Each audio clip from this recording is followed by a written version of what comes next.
Ya, selamat pagi anak-anak. Pagi, Pak. Ya, kita bersyukur kalau pada pagi hari ini, ya walaupun masih dalam suasana virus pandemi atau virus corona, ya tapi kita percaya bahwa melalui peristiwa ini kita semakin dikuatkan dan kita semakin diyakinkan bahwa Tuhan tidak pernah meninggalkan kita. Ya, di mana pada pagi hari ini kita boleh berkumpul untuk bersama-sama melaksanakan pembelajaran walaupun di masa pandemi ini, di mana materi yang akan kita bahas bersama yaitu mengenai Tuhan pedoman bagi kehidupan keluarga. Ya. Nah, harapan saya kalian semua tetap sehat, tetap semangat, khususnya di dalam mengikuti pembelajaran pada pagi hari ini. Amin. Amin. Ya. Nah, karena itu untuk mengawali pembelajaran kita, ya saya minta salah seorang dari kalian untuk memimpin kita dalam doa sebelum kita mulai pelajaran kita. Ya, Selfie, mana Selfie? Ya, Selfie silakan. Oke.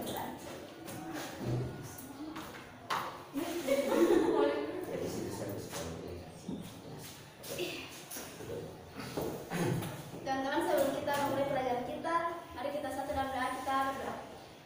Ya Tuhan Allah Bapa di dalam surga, terima kasih Engkau telah menyertai kami mulai dari rumah, perjalanan hingga tiba di tempat ini yang selamat.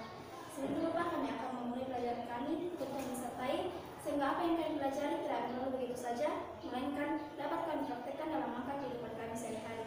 Ampunkan segala salah dan dosa kami, hanya di dalam dan melalui Tuhan Yesus Kristus kami sudah berdoa. Haleluya. Amin. Amin. Ya, oke. Nah, sekarang kita akan masuk dalam materi kita, yaitu tentang Tuhan pedoman bagi kehidupan keluarga. Ya.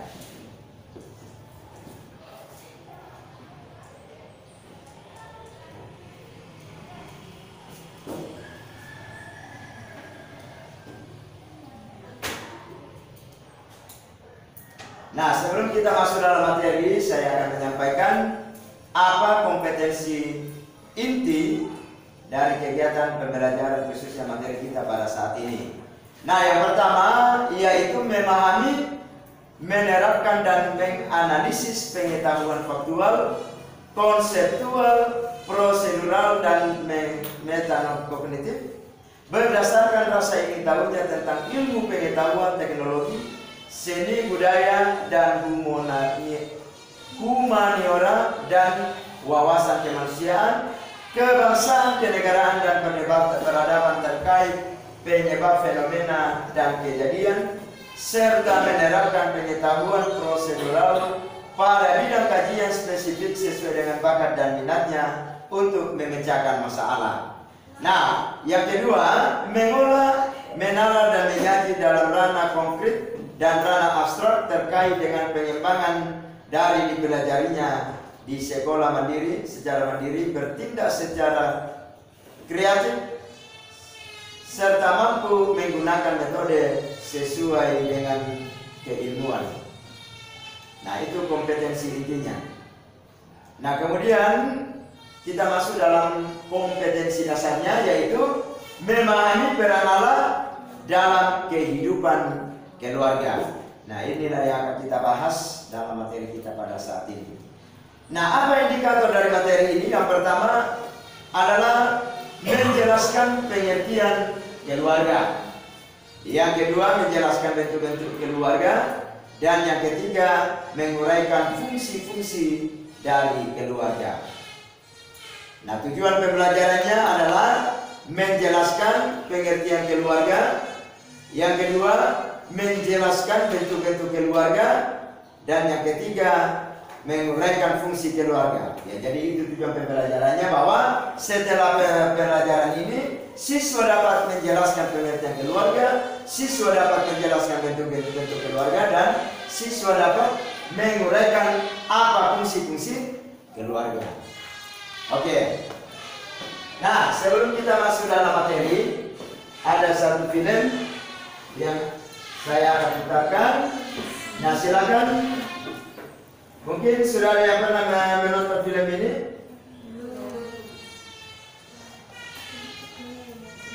Tidak kan ya?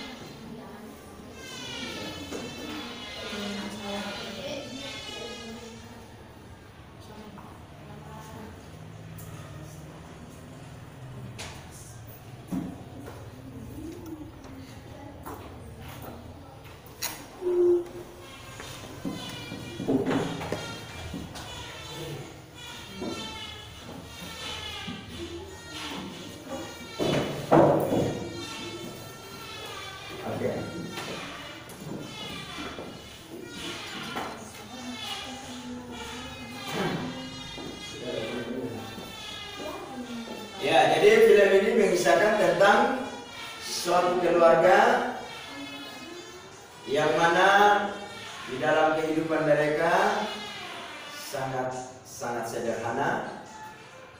Ya, walaupun mereka mungkin tidak seberuntung dengan keluarga-keluarga yang lain, tetapi mereka pun ya hidup berkecukupan. Nah, tapi intinya di sini bahwa mereka tetap saling mengasihi. Ya, apapun yang terjadi dalam keluarga mereka, mereka selalu berbagi, mereka selalu menasehati, saling menasehati. Ya, dan teristimewa mereka memaknai bahwa keluarga itu adalah harta yang paling berharga dalam keluarga mereka.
Nah, demikianlah cuplikan tentang kisah tentang keluarga Cemara yang diperankan oleh artis-artis yang terkenal. Ya, tapi yang penting di sini adalah bagaimana kisah ini menggambarkan tentang kehidupan sebuah keluarga yang bahagia. Ya, meskipun saya katakan tadi dalam keadaan yang mungkin tidak seberuntung dengan orang-orang lain, mungkin ada yang kaya dan sebagainya. Nah, tetapi yang paling penting bahwa yang mereka terapkan adalah bagaimana hidup sebagai keluarga yang bahagia. Nah, oke. Nah, setelah menyaksikan film tentang keluarga Cemara tadi, kira-kira menurut Anda apa pesan yang Anda peroleh dari film tersebut? Siapa yang mau memberikan tanggapannya?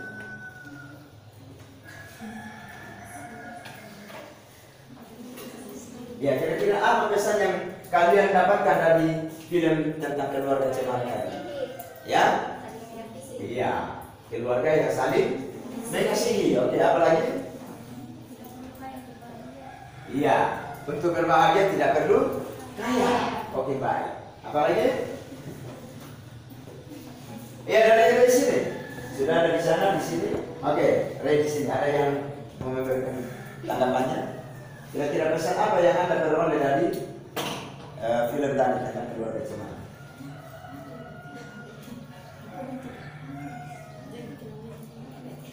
Oke, ada lagi? Satu orang lagi. Yang terserah siapa? Putra? Ya. Oke, Patricia, apa? Iya, bahwa sebagai sebuah keluarga kita harus hidup saling melengkapi. Ya, oke. Nah, untuk lebih jelasnya mari kita lihat bersama apa itu keluarga. Nah, bahasan yang pertama adalah tentang pengertian keluarga. Nah, kira-kira menurut anak-anak apa itu keluarga? Keluarga adalah Ya, Selvi. keluarga adalah suatu rukun yang terdiri dari ayah, ibu, dan anak. Oke, suatu rumpun atau suatu persekutuan yang terdiri atas ayah, ibu, dan anak. Oke, ada yang lain? Iya, semua sama kan? Iya, jadi intinya bahwa keluarga itu adalah persekutuan atau kelompok terkecil yang terdiri dari ayah, ibu, dan anak. Ya tidak mungkin kita lahir kalau tidak ada ayah dan ibu. Ya kan? Iya. Atau cuma ayah dengan ayah atau ibu dengan ibu, ya pasti ya, tidak ada. Oke. Nah, menurut KBBI, keluarga itu berarti ibu dan bapak beserta anak-anak atau seisi rumah. Artinya ayah, ibu, dan anak. Nah, pengertian ini mengacu pada aspek antropologis, yaitu manusia dalam lingkungan keluarga. Nah, itu menurut Kamus Besar Bahasa Indonesia. Oke. Nah, hal yang paling penting bahwa istilah keluarga itu sangat berbeda dengan istilah rumah tangga. Apa kira-kira alasannya? Kenapa berbeda rumah tangga dengan keluarga?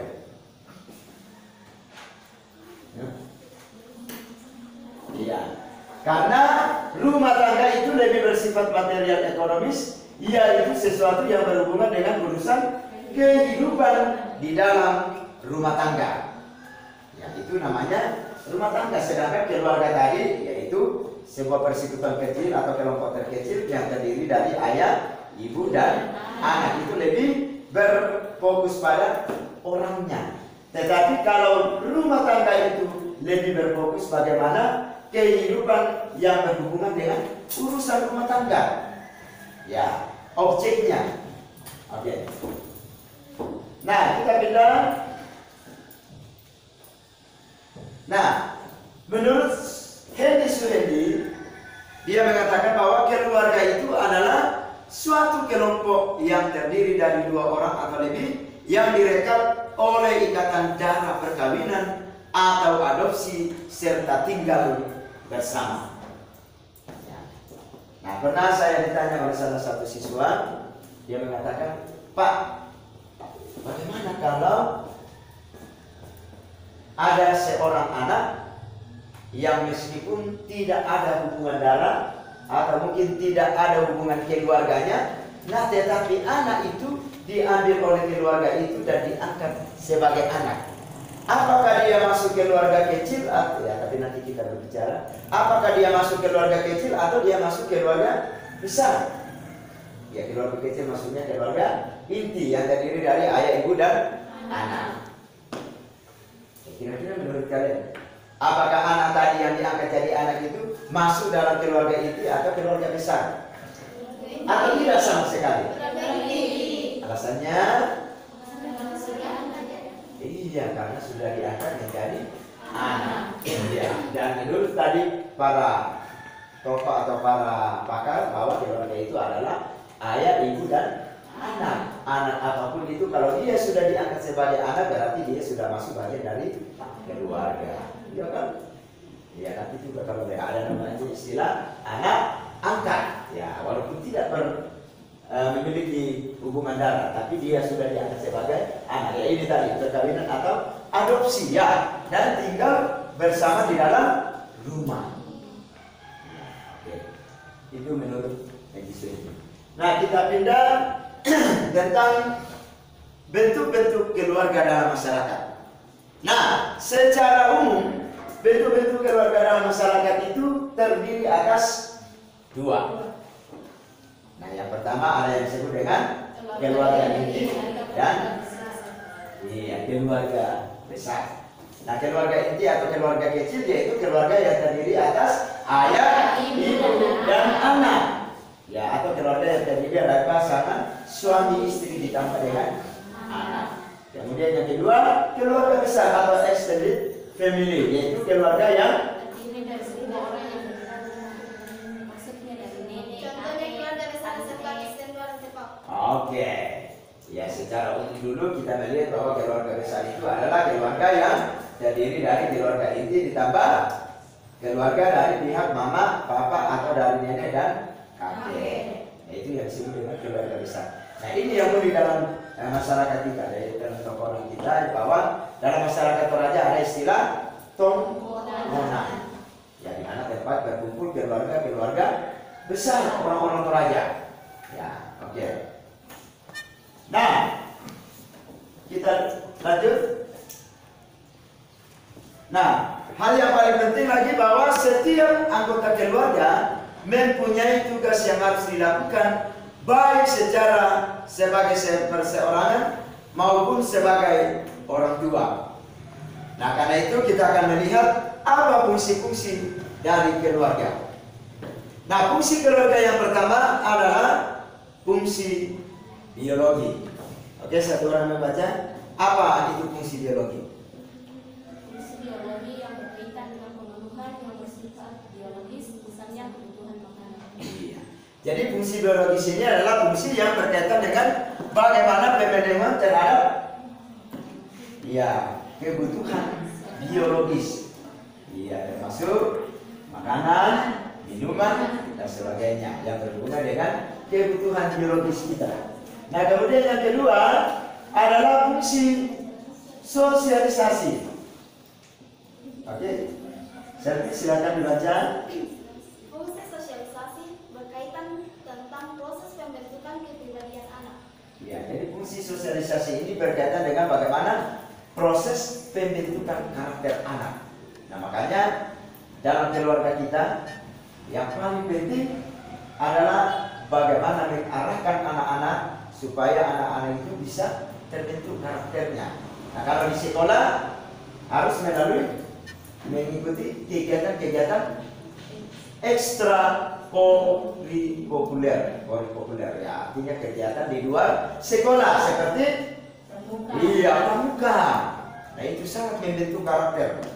Nah, saya kira di sini agak banyak dan hampir semua yang ikut kegiatan pramuka. Ya, dan berbahagia yang sudah ikut pramuka, dan yang belum, ya bukan berarti tidak berbahagia, tetapi ya masih ada kesempatan. Oke. Nah, kemudian yang ketiga adalah fungsi afeksi. Nah, oke, siapa yang mau membaca fungsi afeksi?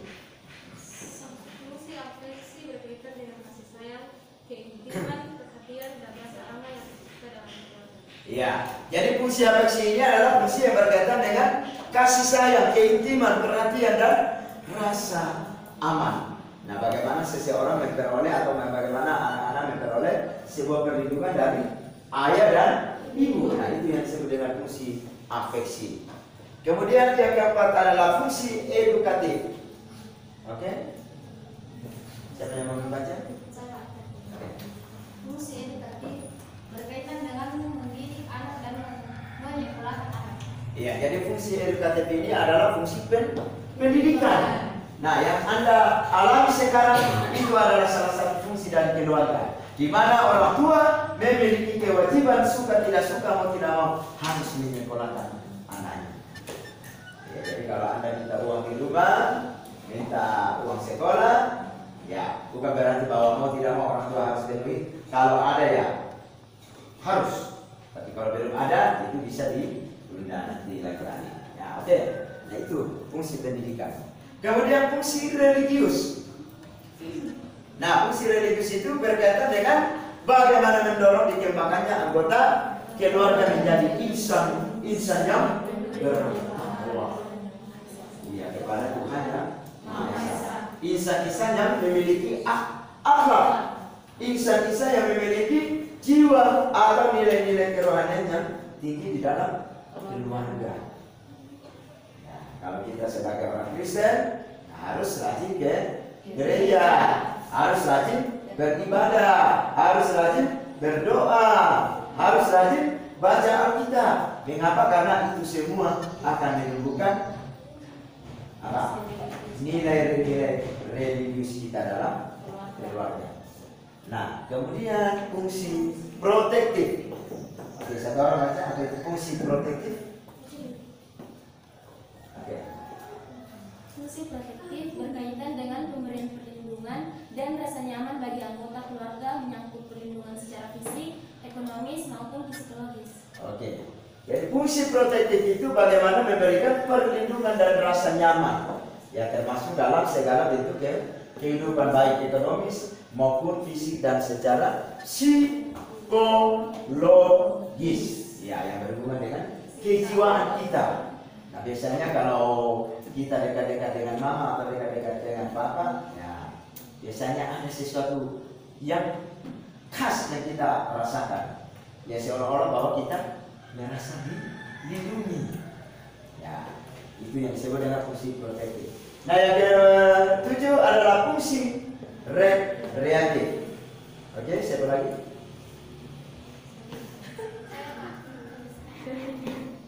Ya, Septi.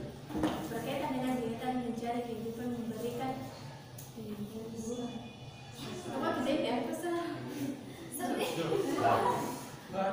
suasana sehat kita lagi Ulang dari atas. Fungsi reaktif berkaitan dengan kegiatan mencari hiburan memberikan suasana sehat dan gembira dalam lingkungan keluarga. Iya, fungsi rekreatif ya. Jadi fungsi rekreatif itu adalah bagaimana kita memperoleh suasana yang nyaman, suasana yang segar, suasana yang dapat menghibur kita. Nah, makanya biasanya kalau di kota-kota besar, ya termasuk juga di Toraja ya. Ya, biasanya akhir pekan ya biasa pergi ya refreshing, pergi ya cari-cari tempat-tempat hiburan. Ya, atau pergi mungkin jalan-jalan, shopping. Ya. Mengapa? Karena memang keluarga atau kita itu memang sangat membutuhkan apa yang disebut dengan refreshing, supaya bagaimana pikiran kita kembali menjadi segar. Ya, apalagi kalau orang yang bekerja dari pagi sampai malam, ya itu memang sangat butuh apa yang disebut dengan refreshing. Oke? Dan yang kedelapan adalah fungsi ekonomis. Oke, siapa lagi? Oke. Fungsi ekonomis berkaitan dengan mencari sumber menghasilkan untuk memenuhi kebutuhan keluarga. Oke. Jadi fungsi ekonomi ini adalah bagaimana orang tua kita berusaha menghasilkan apa yang disebut dengan penghasilan untuk memenuhi kebutuhan hidup, kebutuhan pokok, yaitu sandang, pangan dan papan. Oke. Dan yang terakhir adalah fungsi status sosial. Oke, siapa yang terakhir? Ada apa pertemuannya? Yang belakang. Yang paling belakang. Berdiri. Ya, oke. Fungsi status sosial berkaitan dengan kehidupan atau status yang diwariskan kepada anak-anak. Oke. Jadi fungsi status sosial itu berkaitan dengan apa? Kedudukan. Ya, atau status sosial seseorang di dalam masyarakat.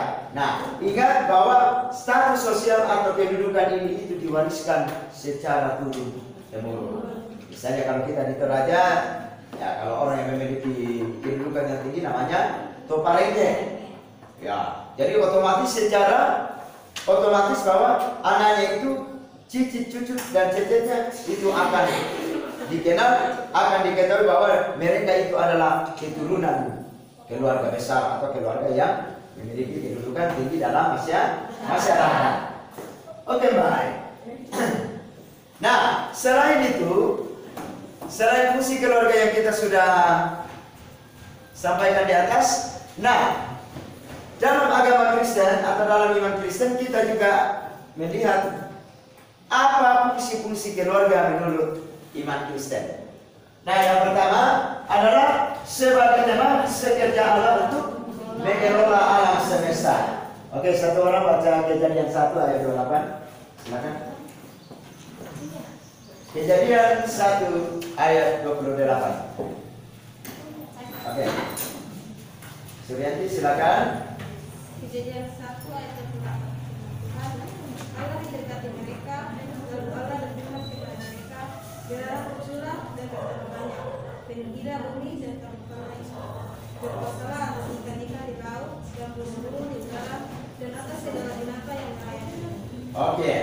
Nah, jadi dalam Kejadian 1 ayat 28 ini itu menegaskan kepada kita bahwa sesungguhnya manusia itu diciptakan diberikan tugas dan tanggung jawab untuk menjadi rekan sekerja Allah. Apa tugas tanggung jawab yang diberikan Allah tadi adalah mengelola alam semesta. Oke, yang kedua adalah sebagai lembaga pendidik utama dan pertama. Ulangan 6 ayat 4 sampai 9. Oke. Mary. Ulangan 6 ayat 4 sampai 9. Firman Tuhan, dengarlah hai orang Israel, Boleh berdiri. Allah kita. Boleh berdiri. Nah. Ulangan 6 ayat 4 sampai 9. Firman Tuhan, dengarlah hai orang Israel, Tuhan itu Allah kita, Tuhan itu Esa. Kasihilah Tuhan Allahmu dengan segenap hatimu dan dengan segenap jiwamu dan dengan segenap kekuatanmu. Apa yang kuperintahkan kepadamu pada hari ini haruslah engkau perhatikan. Haruslah engkau mengajarkannya berulang-ulang kepada anakmu dan membicarakannya apabila engkau duduk di rumahmu, apabila engkau sedang dalam perjalanan, apabila engkau berbaring dan apabila engkau bangun. Haruslah juga engkau mengingatkannya sebagai tanda pada tanganmu, dan haruslah itu menjadi lambang di dahimu, dan haruslah engkau menuliskannya pada tiang pintu rumahmu dan pada pintu gerbangmu. Amin. Oke. Nah, jadi dalam Ulangan 6 ayat 8 sampai 9 ini itu mengisahkan bagaimana orang tua bertanggung jawab mengajarkan firman Tuhan kepada anak-anaknya dengan tidak dibatasi oleh ruang dan waktu. Artinya apa? Dia harus mengajarkannya secara berulang-ulang. Nah, tapi kenyataannya sering terjadi, apalagi kalau kita dinasihati oleh orang tua, kita diajar oleh orang tua, biasa ada bilang itu dia itu. Pada dia itu apalah bawa di Belanda. Ya kan? Ya seolah-olah bahwa apa yang disampaikan orang tua kita adalah sesuatu yang sudah tidak bermanfaat. Apalagi kalau disuruh baca Alkitab, pada yang sudah kopan. Lalu pada udah malendi. Iya kan? Iya. Pengalaman apaan? Dan yang ketiga adalah sebagai wadah kepada semua anggota keluarga untuk mengekspresikan kasih, kesetiaan, dan saling menghormati.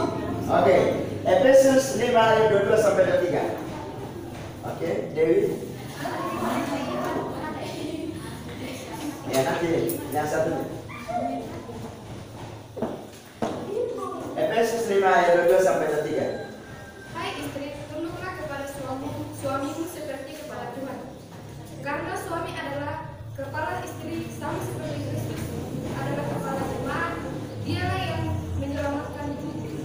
Oke. Yang satunya Efesus 6 ayat 1 sampai 3. Efesus 6 ayat 1 sampai 3. Judul firman Tuhan, taat dan kasih. Tuhan berfirman demikian. Hai anak-anak, taatlah orang tuamu dalam Tuhan, karena haruslah demikian. Hormatilah ayahmu dan ibumu. Ini adalah suatu perintah yang penting seperti yang nyata dan janji ini. Oke. Nah, jadi dari Efesus 5 ayat 22 sampai 23 ini dan pasal 6 ayat 1 sampai 3.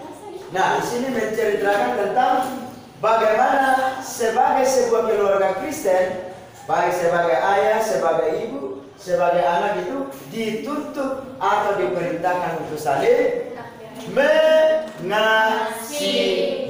Oke. Nah, sekarang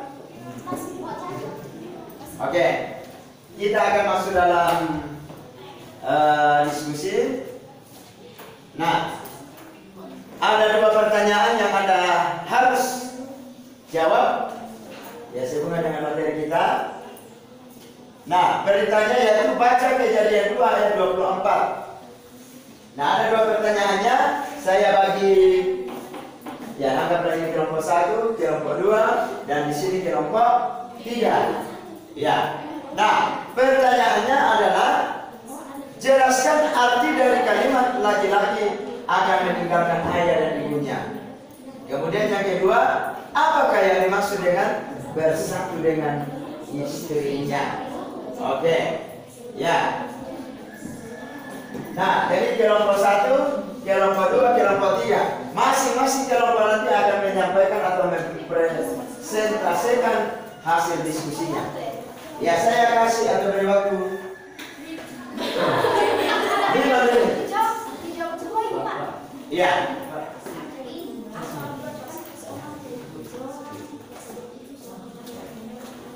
Oke. Ya, silakan dijawab dua pertanyaan di atas.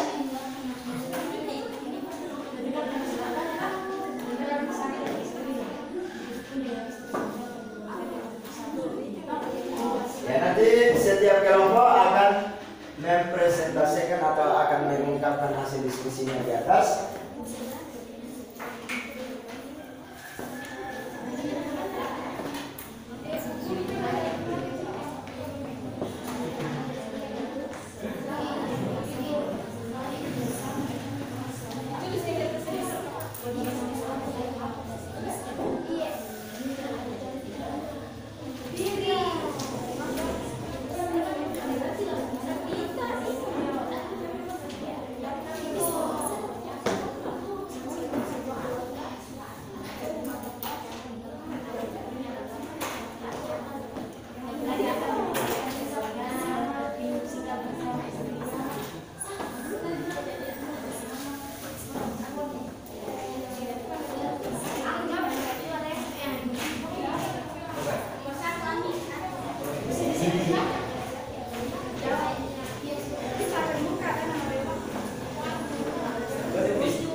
Sudah? 1 menit lagi.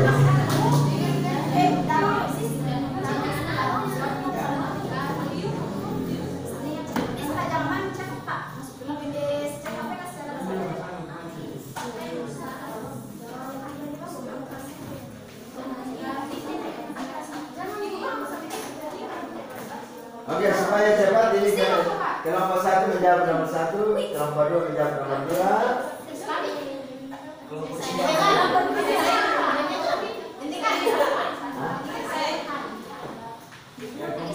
3 Kenapa tidak menjawab nomor 1?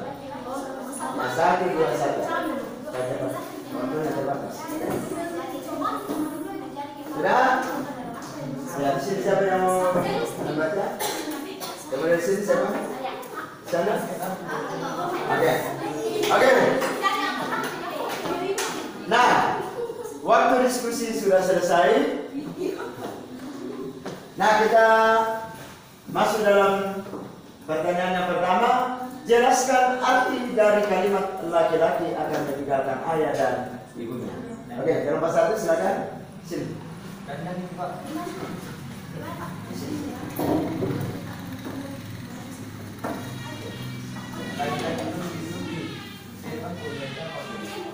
Menurut pendapat kami dari kelompok 1, dimaksud dengan laki dari kalimat laki-laki akan meninggalkan ayah dan ibunya adalah laki-laki akan memisahkan dirinya dari ayah dan ibunya untuk menjadi seorang kepala keluarga yang baru dalam rumah tangga. Oke, kita tepuk tangan. Oke. Nah, kelompok 2 akan mempunyai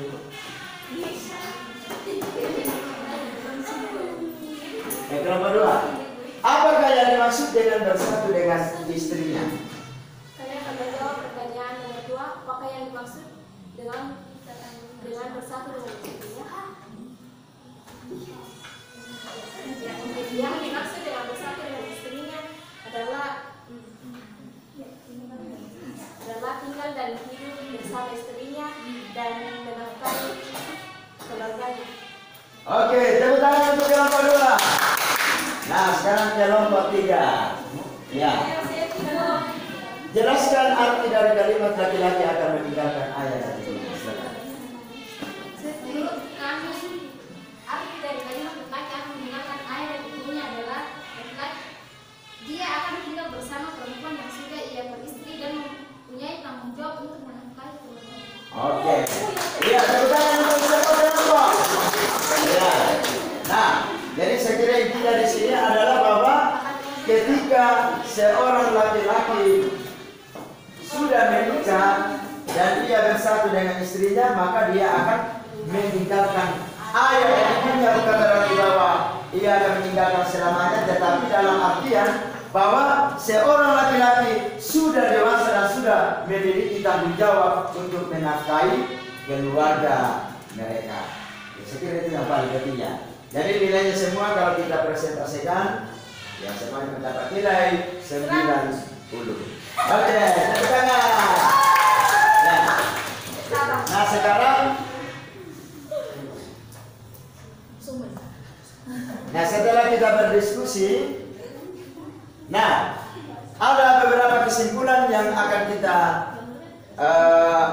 jadikan sebagai inti dari materi kita yang kita boleh pelajari pada saat ini.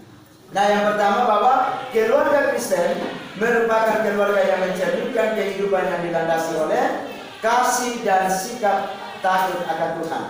Oke, kita baca bersama-sama. Nomor 1, 2, 3. Keluarga Kristen merupakan keluarga yang mencerminkan kehidupan yang dilandasi oleh kasih dan sikap takut akan Tuhan. Yang kedua, setiap anggota keluarga mempunyai tugas yang harus dilakukan baik sebagai anak maupun sebagai orang tua. yang ketiga,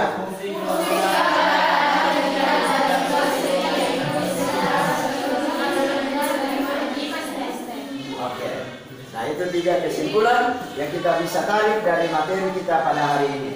Nah, sebelum kita menutup kegiatan kita, tugas kalian di rumah adalah menjawab ada 5 soal. Ya, nanti itu dijawab di rumah dan ya, Bapak harap minggu depan itu dikumpul di buku tugasnya. Nah, yang pertama, apa yang dimaksud dengan keluarga? Yang kedua, apakah keluarga mempunyai arti sama dengan rumah tangga? Yang ketiga, siapakah yang disebut anggota keluarga? Yang keempat, jelaskan fungsi keluarga menurut para sosiolog. Dan yang kelima, jelaskan fungsi keluarga menurut iman Kristen dalam Alkitab.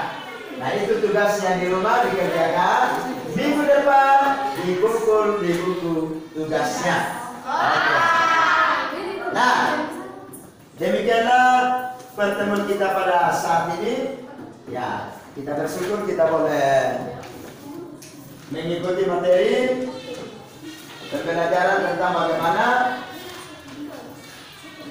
ya keluarga itu di dalam kehidupan kita, ya, sehingga yang disebut dengan anggota keluarga itu ya saya kira kita semua, ya, ayah, ibu dan anak. Nah, karena itu untuk menutup pertemuan kita pada hari ini, saya persilakan, ya, karena tadi perempuan yang berdoa sekarang. Ya, siapa yang mau? Riki. Ayo. Oke. Nah, karena tidak ada laki-laki yang mau, bagus saja.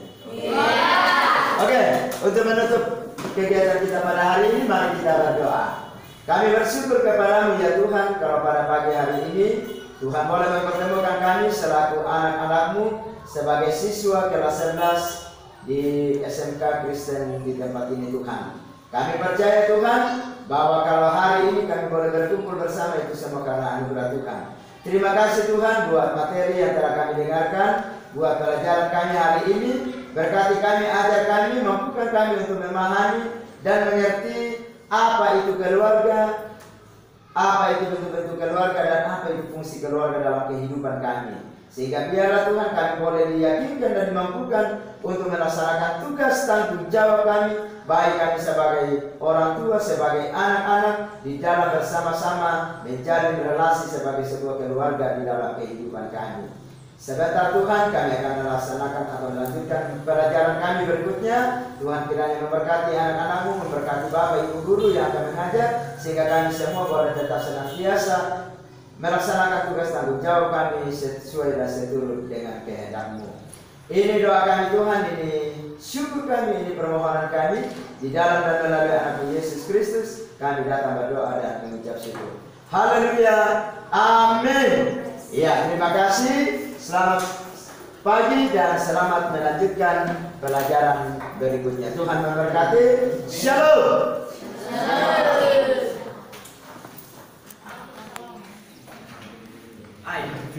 Udah.